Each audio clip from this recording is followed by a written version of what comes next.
course, I'm getting a phone call right as we start.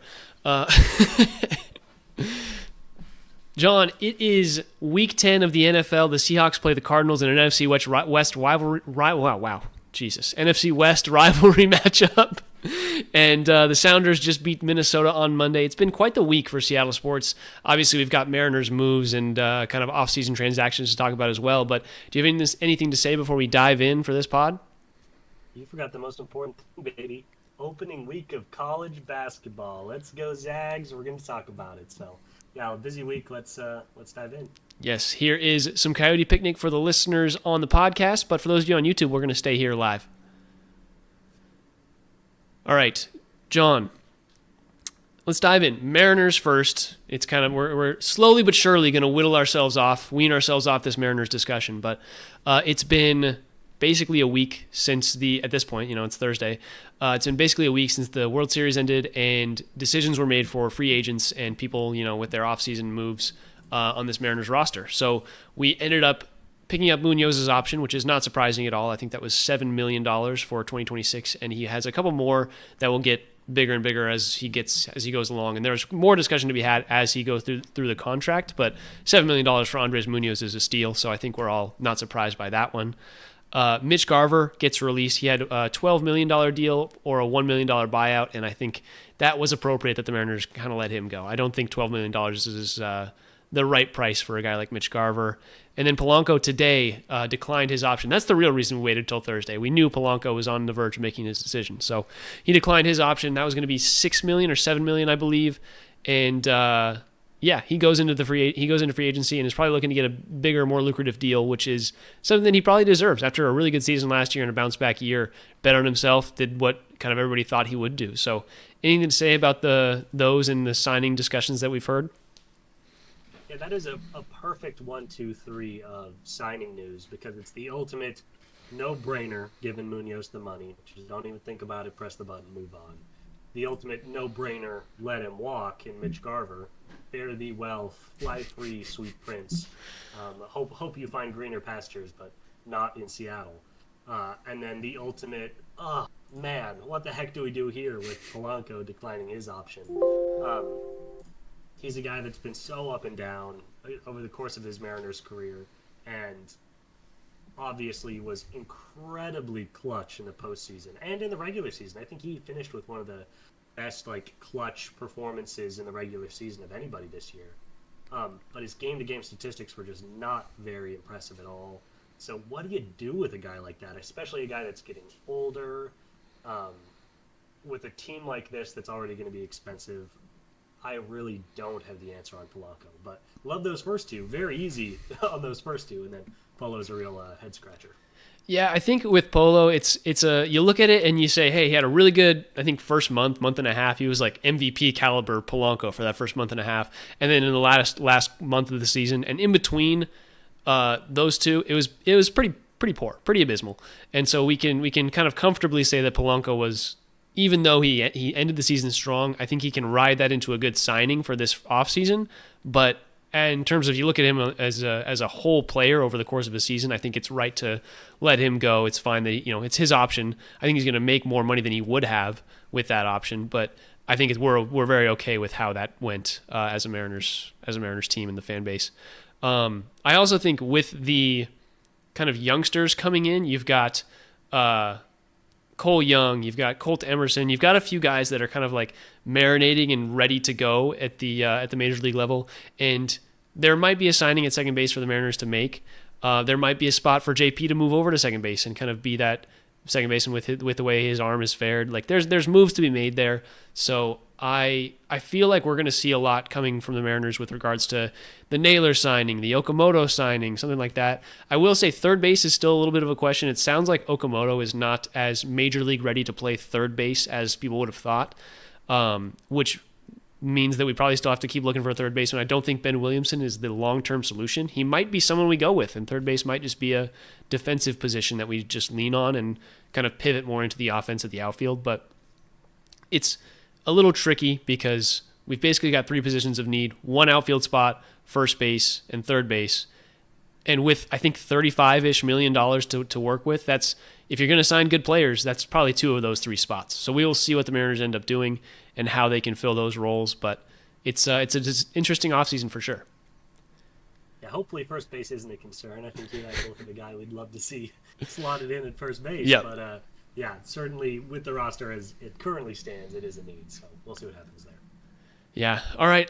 Anything to say about this Mariners team besides that? We'll wait kind of until decisions are made. There's a bunch of Mariners podcasts out there. If you want a bunch of speculating about what could happen, then go find those. We're not here to talk about that. We've got a lot of other things to go. So anything to say from you before we hop to some college basketball? We're covering the whole state. We got too much to talk about. I'm amazed you still have Mariners takes. I've purged my body. I've got 3 to 4 months of baseball free talking to do. So. Yeah, we'll talk about roster change-ups for sure, but I'm not ready to speculate. Let's talk some ball. Yes. All right. Before we talk basketball, I think I said basketball, but let's talk football. UW just had a bye week, and it was a big bye week because I think the voting public finally realized that, hey, this team is 6-2 and is playing in the Big Ten, and his only 2 losses are against a number 1 seed and a top 20 team in the nation.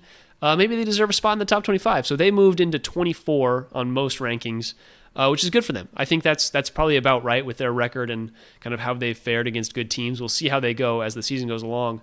They've got Wisconsin up next, and that's going to be what I hope is a pretty easy game. Wisconsin, I think, is 2-6 on the year and has not been very solid. It might be low scoring, so keep your hand on that pulse if you're looking to bet the under there. But other than that, anything to say from you, John, about UW's football? Yeah, they're in a great spot. I really like this UW team, and I'm really glad to see them in the top 25. Big for the program as they continue to, kind of regain their footing as a premier program with this Big Ten move. So I'm very pleased. I am very surprised, especially coming off a bye week in which nobody was talking about them. I thought it would have to come off a big win like Michigan, which obviously didn't happen. So for them to sneak up to 24, I'm incredibly pleased. And yeah, they're in a great position to maintain that rank all the way to the end of the year because they get Wisconsin, who is 0-5 in the conference, hasn't won a Big Ten game. They're third to last in the Big Ten. They've got Purdue, who's 0-6 and dead last in the Big Ten. And they've got UCLA, who is 3-5 overall, but 3-2 in conference play. Obviously, a lot of that coming with that miraculous post-firing run that they had starting with Penn State. So their record is good. They're technically ranked 1 above UW in the Big Ten right now, but I'm not sure I really fear them to that degree. I certainly think Illinois and some of our other wins, Maryland, I think those are better teams. So good position to win these last 3 and then go into what could be really kind of fun and high-stakes Oregon game. Yeah. The end of this year is shaping up really nicely for them. Yeah, it's just going to be kind of an exciting end of season for college football. I like that. I feel like everything has been pretty exciting, and even the Big Ten kind of performing to the level it has been surprising to me. I felt like, and I guess with UW, the Jed Fish aspect of like there's been so much turnover in the SEC and the ACC and these other positions keep opening up all over the place. And I was a little worried that Jed Fish was going to, jump ship just like Kalen DeBoer and go for a different team. But I've been happy to see how UW and the Big Ten as a whole has just kind of been sticking together and really doing things what I would call the right way when it comes to just like the coaches are, when they're underperforming, there's teams that have fired their coaches, but most of all, it's just seemed like the good teams have stayed good and the surprisingly bad teams have, continued to struggle, and it's just kind of status quo has continued, which has been good for UW. It's been, another year under Jed Fish gives him a lot more footing and a lot more to work with. Yeah, obviously, Wisconsin, Michigan State, Purdue all really struggling this year, but other than those 3, who were not great by any means last year, it seems like every team in the Big Ten has maintained or raised their level of play from last year. Yeah. With the obvious and notable distinction of Penn State, which was slaughtered on the altar for the Big Ten, I think, to raise everybody else's play. So, yeah, Penn State really coming apart at the seams, unraveling like an old sweater. But everyone else, the fact that Indiana's 6-0 in conference and ranked as high as they are, Michigan's performance, coming back from a rough out-of-conference schedule to really bounce back in conference play. It's been a great year for Big Ten football. Can't believe I'm saying I'm glad to be a part of it as a UW fan, but goodness gracious, here we are. Well, you know what else we're glad to be a part of is the Pac-12, and specifically as Oregon State fans, because WSU loses I believe it was 10-7 to Oregon State. When I checked, it was 7-3, and I was like, oh, okay, Washington State's going to win this game. They're going to, it was early on in the game, and then things just stalled, and Oregon State was able to just like roll to kind of slow the pace, do what Wisconsin is hoping to do against UW this weekend, which is run the ball and move the clock. And they were just able to get one touchdown and held Washington State's offense, which has been pretty good, all things considered, all season. Like, Washington State's offense has not been as horrendous as you would think it would seem from their record and kind of the way that they've played.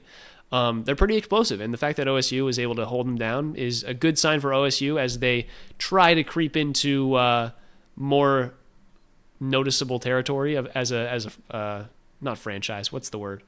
I guess school. Program. There we go. Yeah. Franchise. It's a program. Student athletes, baby. That game was crazy. Obviously tough for all our Washington State fans out there, but as a couple of Beaver grads, we were loving it. Yep. Just a weird game. Beavers got outperformed in terms of yards and time of possession, but what they did is they kind of played bend don't break defense all game. Their one touchdown drive was really a result of two plays. They had a 25-yard pass and then a 37-yard rush to set up the short yardage touchdown. And other than that, the Beavers offense did basically nothing all game. Only 184 total yards and about 65 of those coming on the touchdown drive. So just an abysmal day for the Beavers on offense, but their defense did enough. They generated 2 turnovers. And, man alive, this Zevi Eckhouse guy, we got so excited when he came in and took over this starting job, but he has struggled of late. 13 of 24, 54% completion percentage for 150 yards and 2 picks. It's a 43 QBR. There's not a 1 in front of there. There's a 43 QBR. Rough game for our boy. They're a program that's going to need to marinate a little bit with these players. I don't think we're going to see the John Mateers and the Cam Wards that they've had over the last couple of years that have dipped and become Heisman contenders, especially after the Pac-12 exodus. Like, that's just not something that you can expect from a team of Washington State's caliber at this point. So maybe Zevi might have another year or two before he can really pick it up, but who knows? Maybe he'll improve here pretty quick. But at the end of the day, Oregon State got the dub, and that's all that matters. That's all that matters for me personally. This is a crazy stat, too. We've talked a lot about how Wazoo's running game has really struggled this season for them. Yeah. This is the one game all 3 of their running backs were averaging over 4.5 yards per carry on the ground, and they just didn't give them enough carries. All 3 of their running backs combined for 18 carries. That's 74 yards, averaging about 5.5 yards per carry between those 3 running backs. Zevi had 16 carries for 24 yards, 1.5 yards per carry. They were just putting way too much in this guy's hands. Why weren't they running the ball more? Dude, it's classic Washington State football. It's like, oh, we're a what's it called, air raid offense, and so we're just going to pass the entire game. And it's like, you guys are up 7-3, and you guys can't move the ball, and you're just doing 3 and outs repeatedly. Like, what are you doing? And that's just kind of them letting the other team hang around, and eventually the other team that was hanging around stole it. And that's just classic Washington State football. When you think they're good, just when you think they might be able to pull off a win, they kuog it, Yeah, you absolutely hate to see it, but the Pac-12 remains hotly contested between these 2 programs, so we'll see how that goes going forward. Yeah, they got another game against each other over Thanksgiving, I believe, but before that, WSU takes on Louisiana Tech on Saturday, so that's going to be a fun game. I think Louisiana Tech's not very good, so hopefully Wazoo can bounce back and keep their season going strong. But other than that, last time I looked, the Kraken were 5-4 with 2 overtime losses since we last talked. I don't know how much has happened on the Kraken front. I know they've been doing pretty decent, but the Kraken are just the one team that always falls by the wayside when we have college basketball, college football, and NFL all to talk about as well. Do you have anything of note that's been going on with the Kraken recently? No, I owe the Kraken a bit of an apology. I really enjoyed watching them a couple years ago, and they were just so disappointing the last couple of years. I feel like I've just lost my spark a little bit. And they've actually been competitive. More overtime losses than I'd like, but they've been competitive so far this year. But there's just too much going on. I'm not sure I'll be able to say a word about the Kraken until at least after Thanksgiving, probably after New Year's, when we can actually start putting eyes on them in a more real way. So sorry to all the Kraken heads out there. I wish I had more for you. Nothing for our crackheads, but good start to the year. Question mark? Is that what people are calling them nowadays? That's what I call them. They're sick. They're sick in the head.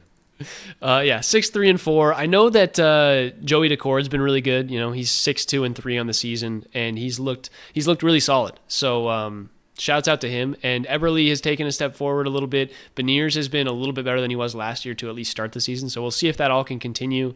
If they continue this pace, you know, we might be looking at a playoff team. But I still am not all bought in because it's early in the NHL season. You never really know how it's going to shape up at the end. They're still kind of feel like they're in rebuild mode, and maybe if they continue this, they can acquire some pieces, but I'm not really sure how much to expect from the Kraken as of right now. So we can move on from that. Next up, let's talk some Sounders. The Sounders on Monday, we were concerned because they're in a best-of-3 series with Minnesota, and that was, you know, they were down 0-1 or 0-1 in that series, and needed a bounce-back game, and they ended up winning it big time. John, you want to summarize it for us? Yeah, huge. Big win over Minnesota to stay alive in this opening round of 16 in the MLS playoff. Makes me feel better that you had that too. Yeah, no kidding. It's been a while. We're shaking the rust. High scoring affair for the Sounders, 4-2. You're not used to seeing that. And it was all pretty early. What is that? 5 of the 6 goals scored in the first half. Obviously, Morris got in on the action. No surprise there. But big shout out to Obed Vargas having a 2-goal game. That's always very exciting. And they were able to just clamp down after halftime. Got the insurance goal to go up 4-2, and just the defense, you know, finally cranked it up to squeeze the life out of Minnesota there. It all comes down to a win or advance game 3. That's going to be on Saturday at 1 p.m. Got to put eyes on that one because that'll be fun to watch. Yeah, I personally would expect them to win this game. It's interesting. The money line is indicative of the Sounders winning, and they're plus 130. So definitely take a look at that if you're a betting person. But Sounders just overall are the better team. I think Minnesota's been good, but they were kind of able to sneak away with the Sounders offense being a little lethargic in that first game and unable to score. This next game should be this, you know, kind of representative of the whole Sounders team as and more like that second game where we can win it, you know, 3-1, 4-2, something like that, where we can get ahead early and hold on to possession and kind of finish this game strong. Yeah, exciting stuff. Definitely tune in. That's a 3 p.m. or I guess 1 p.m. game PST. So check that out on Saturday. It's going to be a big one. Next up, real quick discussion. We've got college basketball before we dive into the Seahawks and Value Dogs. So college basketball, do you want to talk Gonzaga, UW, Wazoo first? We've got all 3 teams to talk about. And I think, you know, our 2 teams took care of things pretty handily. Yeah, we'll get to Wazoo, but yeah, we'll shout out the Zags. I think we're going to try to have our buddy John Rosenberg on next week to kind of do a season preview 3 games into the season, which, you know, that just gives us more information to work with. But Gonzaga started out very strong, ranked 21 in the nation. Expect to see that number climb pretty rapidly. 98-43 dominance over Texas Southern. Nothing very impressive there, but I think what really stood out is, you know, a lot of new faces, a lot of old faces, and with the depth we brought in at wing, you know, in a sense, he getting a bigger roles, you know, starting on this team. But then Tyon Grant Foster is just a huge transfer out of Grand Canyon. He's been so good, I guess, through 1 game, but he was awesome. Adam Miller has been really good for us. Steele Venters getting on the court was exciting. Mario Saint-Supre, our Spaniard, looked very ready in the first game. And Jalen Worley's the other guy, our other wing. That between those guys, we've just got a tremendous amount of size and defense at the wing. Again, a lot of our offense goes into the post, and the post is also where our defensive weakness lies. But man, we're looking tough on the perimeter. A lot of long, big bodies, guys that can, you know, generate steals and run the court. So very different Gonzaga basketball team than we're used to seeing these last couple of years. And boy, it was a lot of fun to watch that first game. So Oklahoma coming up, that'll be a more true test of where this team is, but I'm a big believer in the Zags this year. Yeah, I think it's definitely a new look team when it comes to like the point guard. Is Grant Foster, would you consider him a point guard, or is he more shooting guard and they're going to get him the ball past half court? Because their backcourt just looks a little different than you would expect. With the last few years, they've had more of a ball control point guard and a guy you can rely on with Nemhard. this is kind of a new look team where it's more scoring oriented guards and in a more fast paced offense. Yeah, well, we got the new Braden in at point guard, and he is very much Ryan Nemhard type. He looks the part, and that's how he played certainly. But he did not have a very impressive first outing. Mm-hmm. I think it's nice to have a guy like that who's going to run traditional pick and roll and get the ball to our bigs down low. So he's going to be very valuable.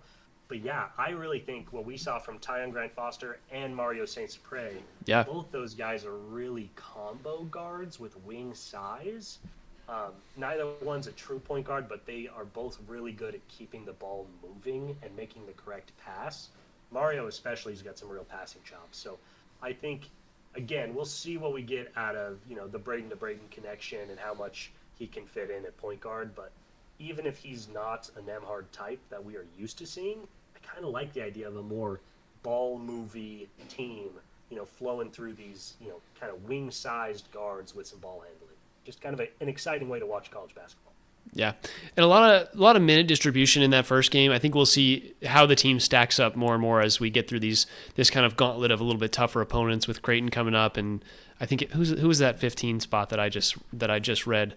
They got Alabama in a couple weeks, so that's exciting too. I think we'll see a couple big games that Mark Few will have to kind of set the lineup, see how his typical 7-man rotation goes and who he decides to use, and this will be the time when we figure out how this team's going to look going forward. So exciting stuff from Gonzaga.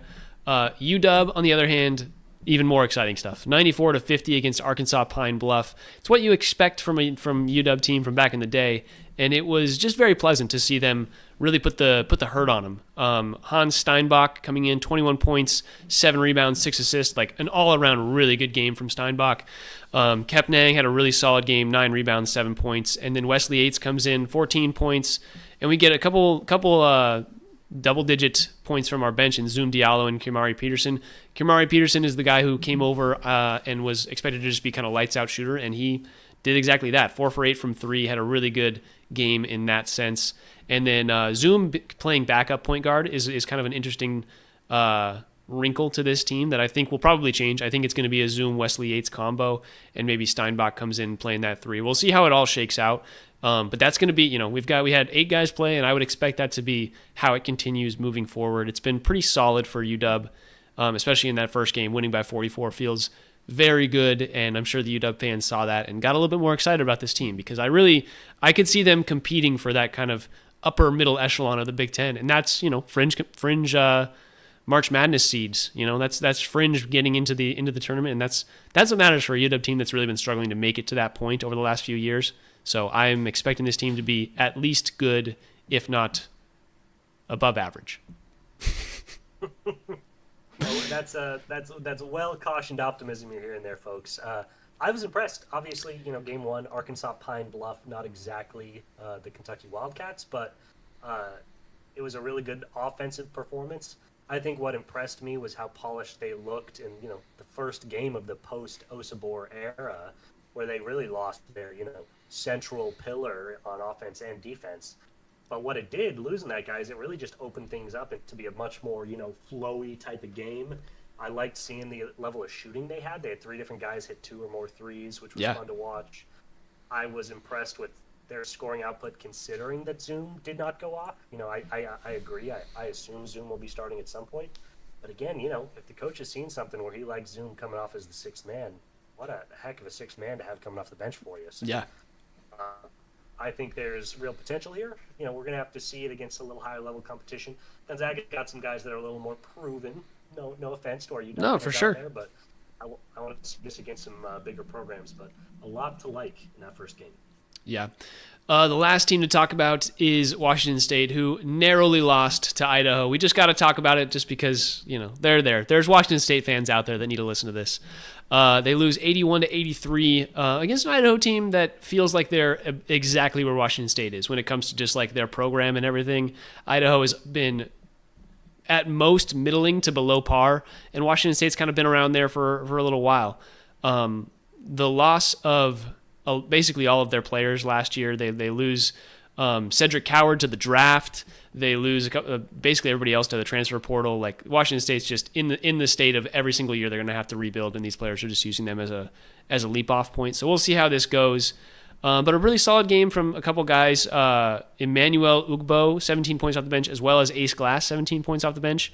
Their bench scorers dropped, 42 of their 81 points. So that's that's a little concerning when it comes to their starting guys getting more out of them. Not a lot of assists to go around for this team. 8 assists on the game. So they will figure it out eventually, but it is not the best look for Washington State right now. I like you avoiding. You're too scared to say Thomas Thristarson. Oh yeah, no, way too scared for that name. Don't be scared of the Thristarson name. That guy's an animal. 17 points, 11, 12 from the free throw line. Love seeing him attack the basket. Thristarson. It's my favorite name in the sport. I do think what stood out. Obviously, the offense looked okay, putting up 81, but the defense was tough for them. It is showing that this is a new group of guys together. Yep. Idaho plays a pretty tight 8-man unit. They gave up double figures to 6 of the 8 players. So Idaho was really just being able to play in their flow, in their style of offense, and kind of do whatever they want to this Washington State defense. So I think a lot of growth needs to be seen for some development on this team, but it's just one game. And, we can't have 3 top 25 teams in the state. That's not fair. We'll take our 2 and we'll move on. Yeah, exactly.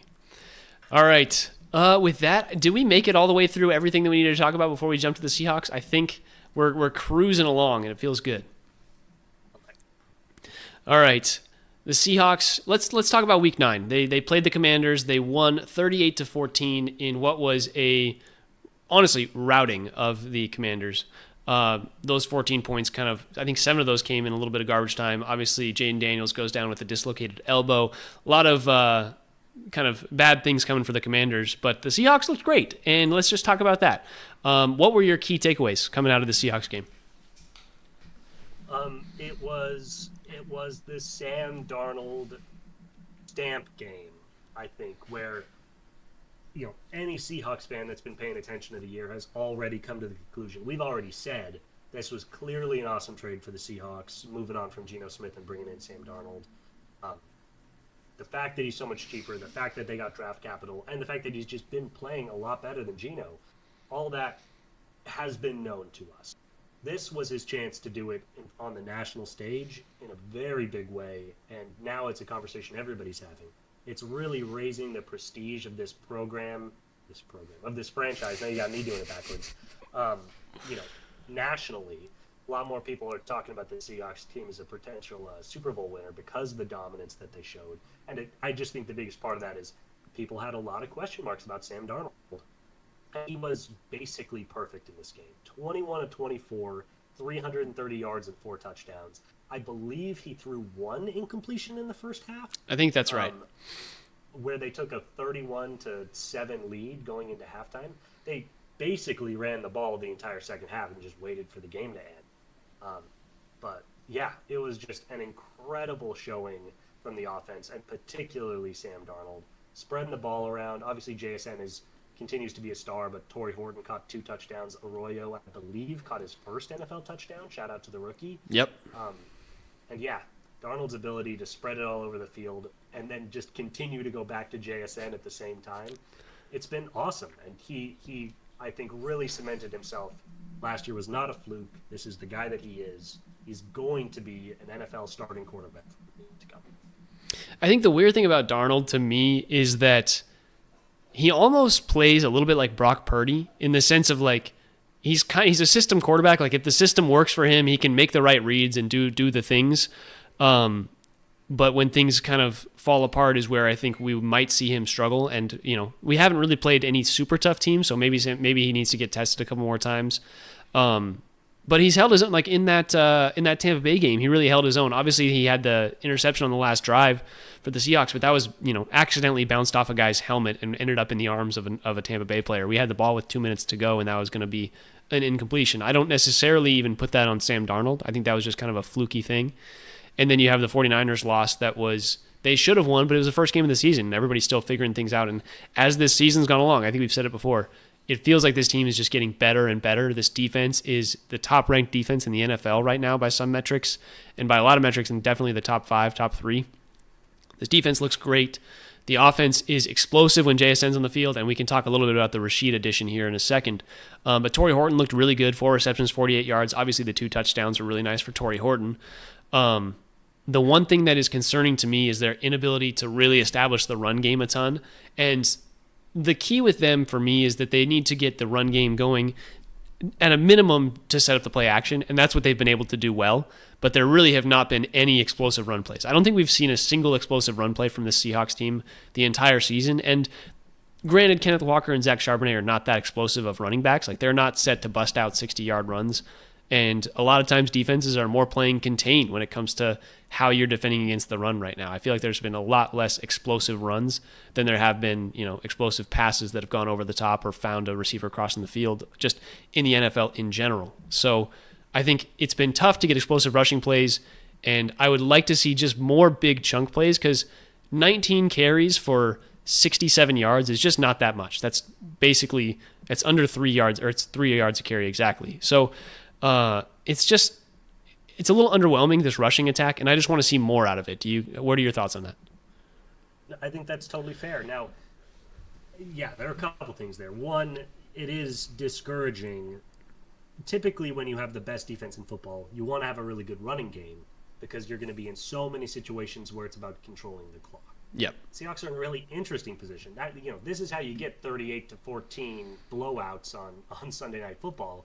Is you're up big, and then you're on offense, and the only way for you to move the ball down the field is to throw the ball, so you just keep getting big chunk plays and scoring touchdowns, instead of putting together these 8-minute long scoring drives where you just kind of suck the soul out of the opponent's defense. And the Hawks just haven't really been able to do that, because the ground game just has not been very effective. Now, my theory there is that what has been working for the Seahawks is the passing game. It's been incredibly effective. And I'm not sure if teams are if they're kind of testing Darnold, playing more preventative defenses against the run and kind of allowing him to throw the ball down the field, because they've just been so successful attacking down the field.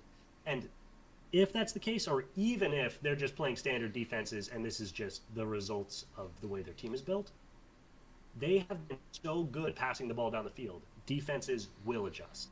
As the year goes on, and particularly going into the playoffs, teams are going to start to back their linebackers off. They're going to generate a little more space with their corners, because they should be deadly afraid of this passing attack, and that will open up more opportunities for the running game. So little bit of that scale having to self-correct, but when you have a passing game this good, it can cover a lot of warts, and I think that will continue to be the case. But you're 100% right. I mean, they have not had, I think, a single game on the ground where I was really impressed by the running game. It just hasn't happened.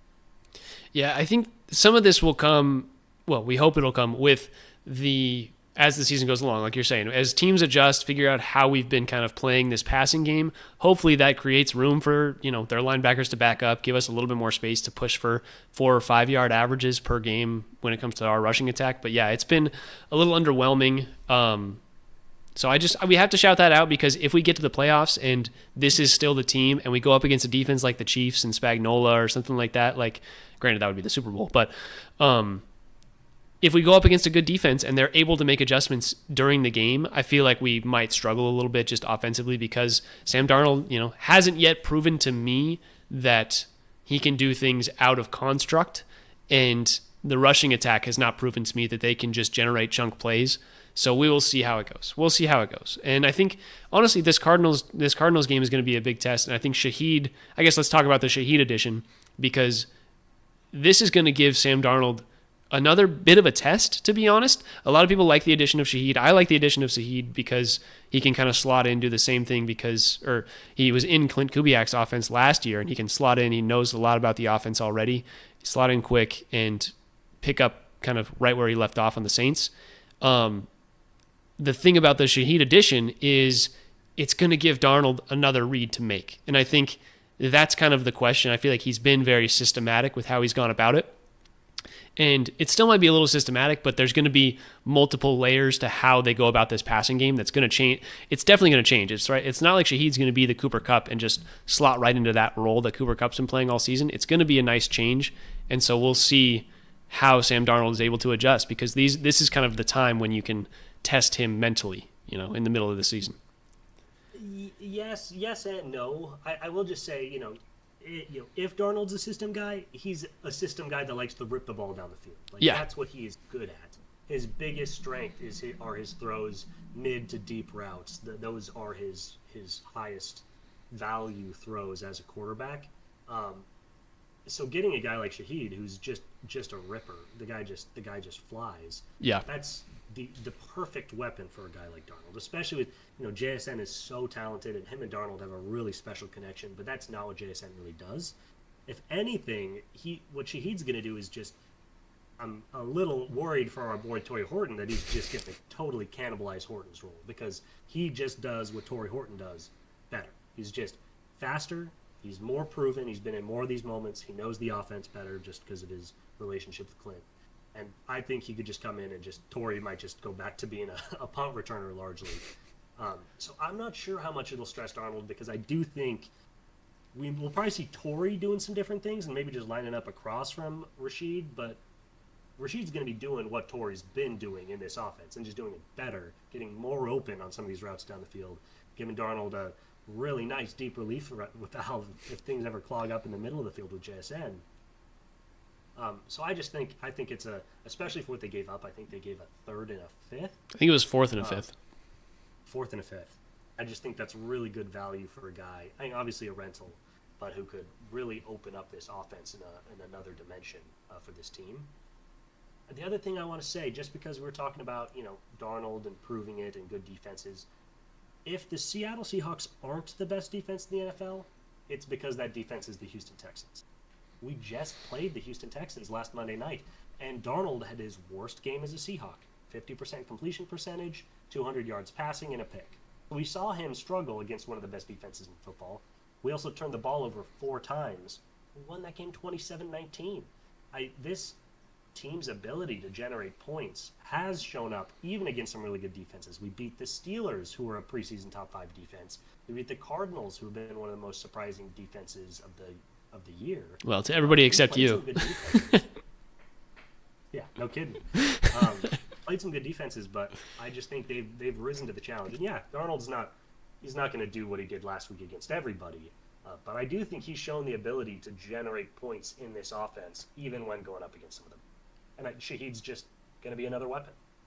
Yeah, I think I can agree with you there. I think my concerns come from the multiple reads that Darnold might have to make that I just don't fully trust his mental game yet. I think it's he's kind of had Torrey Horton as an option, but I don't think most of the Torrey Horton plays are designed to go to JSN or for him to read. It's like, hey, this ball is going to Torrey Horton. Everything else is just kind of a fake, and we're going to get this ball deep to Horton. And maybe Shaheed's going to fill that exact same role like you're saying, but I think the optionality of him, I don't want them to push that and say, oh, if JSN's not open, like Shaheed's going to be a little bit more open than Torrey Horton was. Like, I want him to continue doing the same exact thing that he's been doing, and if they try to stress his mental game, I think that's where we could see things decrease, just as a read by read basis. As of yet, he's done great things the last 2 seasons. I just still don't fully trust him in the sense of like doing the expert quarterback things, which is like improvising and things like that. I don't fully trust him on the improvise yet, I guess is what I would say. Yeah, well, especially as a scrambler and stuff like that, I don't really see it. But I'll just say I think you might be underrating him in that aspect a little bit. I mean, that's fair. Maybe I am. Was phenomenal, but he got the ball to 5 different receivers at least twice in terms of reception. So when you're spreading the ball like that with that volume, I don't think that's all designed. I don't think they're saying, okay, we're going to run 3 A.J. Barner routes where the goal is to throw the ball to A.J. Barner. I think those are happening, and he's moving off guys and seeing the open receiver and hitting guys. So, we don't know what they're calling. They do run a lot of play action, which do tend to be more targeted routes, but I do think we might be underrating Darnold here. So we'll just have to see. They've got some. Hawks have a tough schedule, man. They've played great. against some really good teams, but they got Cardinals, Rams, Vikings, Falcons, Colts. These are some of the best passing defenses in the NFL. I think every single one of those teams is a top 10 passing defense in the NFL. So a lot of chances for Darnold to practice out here, and we'll see what there is to see. But I'm sold, man. I'm a believer. I definitely am sold on this Seahawks team. I think Darnold is the missing piece to my being sold entirely on them as a Super Bowl contender. I think once he gets me, once I buy that stock, then I'll be all in on the Super Bowl this year. But as of right now, still waiting a little bit. I need to see a little bit more. Quick jump. Go for it. We've just been so spoiled to these Patrick Mahomes, Josh Allen, these Joe Burrow, amazing quarterback Super Bowls. Worth remembering. Nick Foles won a Super Bowl with the Eagles. Sometimes it's about having a guy that's not going to make mistakes on a really, really good team. So yeah. You don't always need the Patrick Mahomes, but your point is well taken. Yeah, that's fair. This week, Cardinals matchup. It's an NFC West doubleheader when it comes to the Rams playing the 49ers and the Cardinals playing the Seahawks. Big NFC West weekend. And we'll talk a little bit more about Rams 49ers later, I'm sure. But this Cardinals team, obviously with the win on Monday night, they beat Dallas, and I just don't really know how to read them. They've basically, I feel like, fake put Kyler on the IR, and they're just like, hey, Jacoby Brissett's kind of nice. Let's have him run this team. What are your thoughts looking at this game? I love Jacoby Brissett. I just got to say, man, former Colt great. Never thought he'd be doing what he's doing on Arizona, but he has been really good for them for 3 or 4 weeks now since Kyler first went down. I agree. Kyler probably would be playing if it wasn't for the fact that Jacoby's just been better than he was. Yeah. Marvin Harrison Jr. is all of a sudden a relevant fantasy receiver again because there's a quarterback that actually knows how to get him the ball. There is just a lot of good juju around this Cardinals offense, and they put up some really impressive performances. And I do think they've got a top 10 defense in the NFL. So I think this is a tough matchup. I do think the Hawks are better. But I think, especially coming off last week, I think now the Cardinals are, to a degree, what the Seahawks were. Good if you know, and bad if you don't know. And I think most of the nation does not know how good the Cardinals are. They think the Seahawks are just going to walk all over them. This is going to be a tough divisional battle. I'm a little scared of Jacoby Brissett, man. I can't believe I'm saying it. I'm a little scared. I trust our defense to be good. It's a question of how much can Jacoby Brissett do. And, in past years, we would have said nothing at all. But this year, I feel like he's got a little bit of swag to him. And we'll see how that translates. I'm still taking the Seahawks. I don't know if we'll talk the spread a little bit more later here. But I would take the Seahawks to win this game and continue to 7-2. Are you with me on that one? Agreed 100%. I do think they'll win. It's a matter of margin. But I will just say the one thing working against Jacoby Brissett, other than the fact that he has historically been Jacoby Brissett, he hasn't always been Peyton Manning, is the fact that, going from playing the Dallas defense to the Seahawks defense has got to be like stepping onto a moving train, doesn't matter how good he is, it's just got to be, you just spent a whole week watching slow cornerbacks waltz around the back of the field, and now he's going to be playing against one of the best defenses in football. Yeah, he had 6 seconds to throw the ball in that game. It was 100%. Oh. The whiplash alone might cost the Cardinals this game, so we'll see how that goes. All right, let's jump to the final segment of today's show. We've got the Value Dogs, NFL Week 10, Sound Up Seattle Value Dogs. We had a great week last week. Yours truly, went 3-0, and we finally separated. We finally had a week where we were different. 3-0 for your boy, 2-1 for John. He comes to even at 12-12, and I jumped to 13-11 on the season. So we are looking very good. Underdogs on the season are 59-74-2 against the spread, so 44%, and we are 50% and above. We're looking really solid there. This week we've got some interesting matchups. Home dogs and away dogs have the exact same statistics when it comes to percentages. Home dogs are 25-32-1, and away dogs are 34-42-1, which both equal 44%. So everything's been the same. The home and away dogs haven't really had any sort of impact. So that's just some information for you guys when you're listening. But for us now, I'm going to let John go first with his first pick, Week 10, Sound Up Seattle Value Dogs. Give it to us, buddy. I just want to congratulate you on your first step above me all year. That's impressive stuff. I'm proud of you. 13-11. Everybody that knows I went 2-1 last week, and Miami cost me plus 7.5. They did not cover. Anybody that watched that Miami game knows I got completely hosed. Miami was in on it. The refs were in on it. Everyone was conspiring against me. So we should have both been 3-0, but I'll take the 2-1. I'm going over 500 this week. And with my first pick of the Week 10 value dogs, I'm going to do something kind of... My picks are kind of swerving left and right here. I'm going to have to talk through a couple of them, but this first one, I'm going to overreact to the underreaction. I'm taking Falcons plus 6.5 versus the Colts. Everybody was on the Colts last week. Everybody and their mother. Everybody lost when Pittsburgh, in pretty silly fashion, won that game. A lot of strange turnovers, and the Colts still generated a lot of points. So I think everybody now saying big bounce back week for the Colts. They're going to stomp the Falcons. They're going to show they're one of the best teams in the AFC. Now, I'm overreacting to the underreaction from that game. I love my Colts, but they really struggled. Worst game Daniel Jones has had as a Colt by far. 2 picks or maybe 3 picks and a fumble. He might have had 4 total turnovers last week.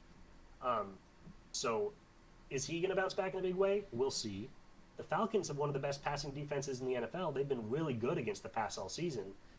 They also have been clicking offensively. Goodness gracious. They almost beat the Patriots last week. They covered the spread for you last week. Yep. Drake London had 3 touchdowns, and Bijan Robinson wasn't even good for them last week. Now they're playing this Colts team whose defense is certainly worse than the Patriots. I think the Falcons could win outright. I certainly think the Falcons can cover plus 6.5, so I'm taking the points. Yeah, I looked at this one, and I think I was a little scared of it as the underreaction of, hey, this Colts team is good. They need to bounce back win. And 6.5 points, we always talk about getting value, and 6.5 points is 2 field goals worth of value. I like that there, and I think I agree with you. This Falcons team, Bijan's probably going to score a touchdown. Drake London's probably going to score a touchdown, even though the Colts now have Sauce Gardner. We'll see how that goes. But he was able to score, I think, 3 touchdowns against Christian Gonzalez, who's been very good for the Patriots. So I think Drake London's still a big threat, and Bijan's a big threat. And if Penix can be somewhat of a presence, he kind of is a hot and cold kind of quarterback at this point. But if he can be at least middling, I think the Falcons have a good chance of covering that 6.5 point spread. So I like that. I did not take it for myself, but good line. With my first pick, you'll see a theme for me this week. I went with, I guess you guys can figure out the theme as we go. My first pick is going to be tonight. The game starts in 20 minutes, which is why I have to get this out right now so that we can confirm that I made this pick before the game happened for those of you on the podcast. But it is the Raiders plus 9.5 against the Broncos. Look, the Raiders are awful. Geno Smith has been horrendous. Tyler Lockett's been horrendous, but they've got one of the best tight ends in football in Brock Bowers, and they've got a decent running back in Ashton Genty. And the Broncos, for whatever reason, have been unable to put teams away. Like, they just cannot beat teams by more than 5 points. And you get 3 field goals. You get more than 3 field goals. You get a whole touchdown plus 2.5 points with this line. And it's an AFC West matchup. I've said this before. Matchups within the division always feel tighter than they should. I called it last week with the lone matchup with the Vikings and the Lions. I'm going to continue to do it this week.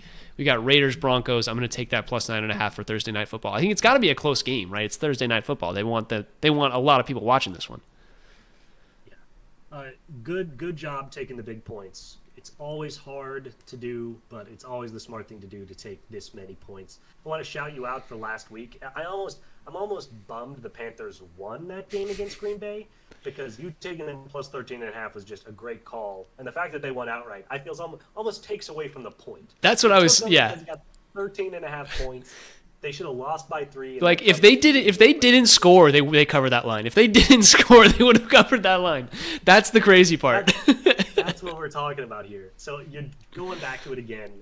A lot of points. I love this pick. I will also say the Raiders have played 2 games this season where Brock Bowers was 100%. 2 games.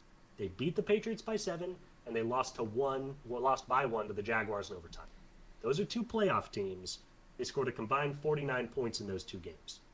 This team with a healthy Brock Bowers is a scoring, at least, threat. And to get 9.5 points against a Broncos team that has been bipolar, to say the least, I think is tremendous value. I could see this 100% being the Panthers Green Bay of this week. where the Raiders win outright and everyone's scratching their heads afterwards saying, what happened there? And you get them at 9.5. I love that. It's also, as a side note, the Chiefs have to come back at some point, right? They're 4-4 or whatever it is now. Like, Call it in, baby. the NFL was like, hey guys, you Broncos, you got to go down here, man. You're 7-2. Like, you need to go 7-3. Let the Chiefs have a moment here. The NFL's calling this one in. Yeah, that's a good pick. All right, with my second pick, I'm overreacting to the overreaction. No, I'm doing this. I'm doing the same thing here. I'm overreacting to the underreaction. I'm taking Eagles plus 2.5 against the Packers. The Packers just lost significantly to the Panthers. The Eagles are the best team in the NFC, at least in terms of talent. Why are the Eagles getting points against the Packers? I think people are, again, they're saying, oh, this is the week the Packers bounce back in a big way. They're going to stomp the Eagles and show that they're a Super Bowl contender.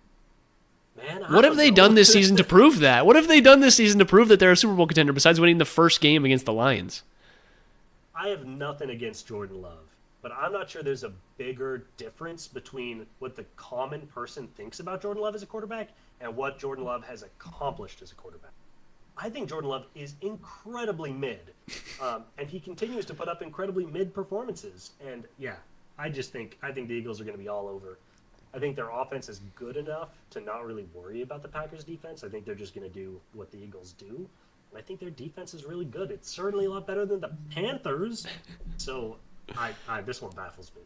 Yeah, I was completely shocked when I was looking at the lines for this.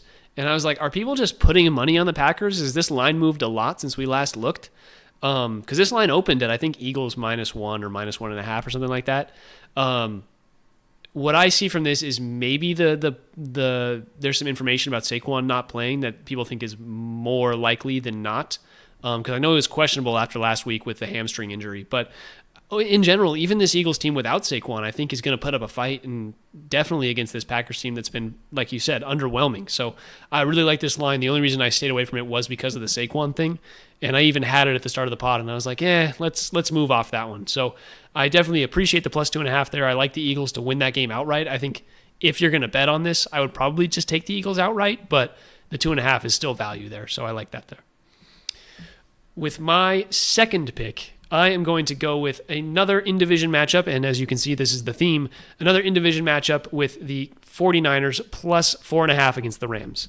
I think this is the epitome of, like, the 49ers are kind of all in on this game after last week. They just really needed to be all in on this Rams game. And the Rams are coming off a kind of a brutal smackdown, if I remember right, from last week. They just killed whoever they were playing. I can't remember off the top of my head who it was, but the Rams look really good, but I continue to think that anytime these NFC West teams play each other, they're going to be within 5 points. Like, that's just how these games work.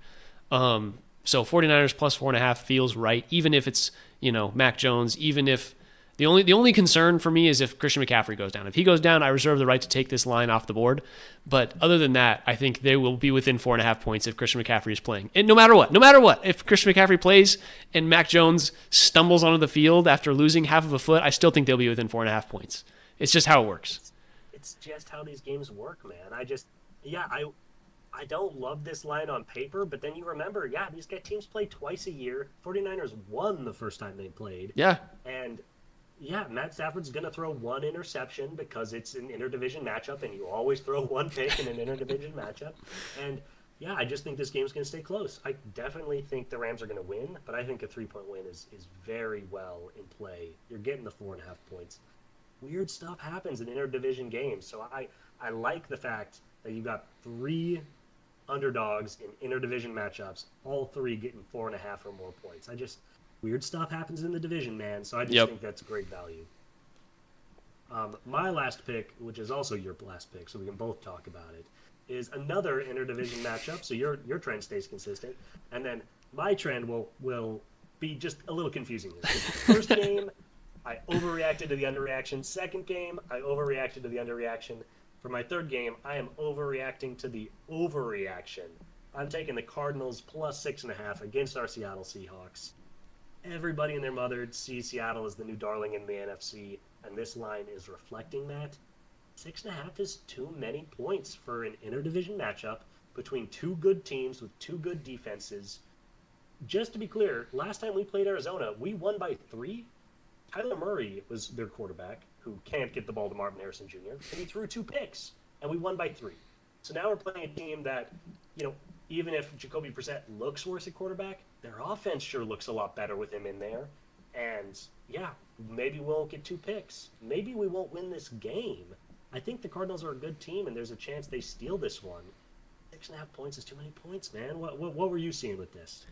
My thing, and this is a little, I can't tell if this is concerning or not, but the Cowboys were minus 8.5 against this Cardinals team. And so to think that the Seahawks are only 2 points better means that the Cardinals definitely jumped up in value here. I think they might have started the week at 8.5 and then have moved up to 6.5. Like, I think a lot of the betting public was like, oh my gosh, that Cardinals team looked really good. And so the one worry actually with this is we are all overreacting to this Cardinals game from Monday.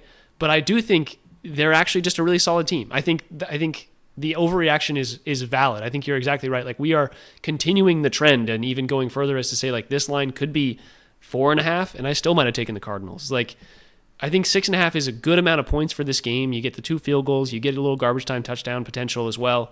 And the Seahawks, like we've said, they're really good. They're a really good team. Their defenses looked great. They put away bad teams. They've put away bad teams in a real way, but it's a division matchup. They always, always, always feel like they're within at least 1 score of each other.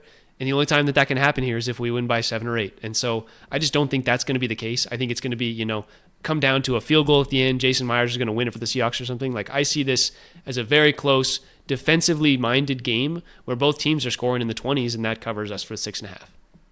Yeah. It cannot be overstated enough. Knowledge of your opponent shrinks talent. It's what it does. It doesn't, flip talent, doesn't make it go away, but everything just shrinks. The margins shrink. If the Colts played the Panthers tomorrow, the Colts would probably be, minus 14.5, just because of how good their offense has been and because those two teams don't know each other. And the Colts are a lot more talented. If the Panthers were in the Colts division, then it would be, minus 8.5, minus 7.5, because knowledge of your opponent shrinks the talent gap. It's just how it works. So even if I think we both are very confident the Seahawks team is a lot more talented than the Cardinals, the talent gap is shrunk. 6.5 is a lot of points, man. You guys ever played a basketball team for a second or third time? You know exactly what they're doing. That's just what's going to happen here. Like, that's what happens anytime you're playing a team for the second or third time. Like, these teams have been playing it's been decades, but this is like the second game this season. This is the second one. They've already played once. Imagine coming in with the information that both of these teams have on each other. Like, it's going to be a close game. I just can't believe we're getting 6.5 points. Think about what the Astros in like the late 2010s were doing against like the Angels and the Athletics. Think about the talent differential between those teams. And the fact that the Astros would win like 2 out of 3 against those teams because they know each other. It doesn't matter that one team is 20 times as talented. They just know each other, man. It's hard. Yep.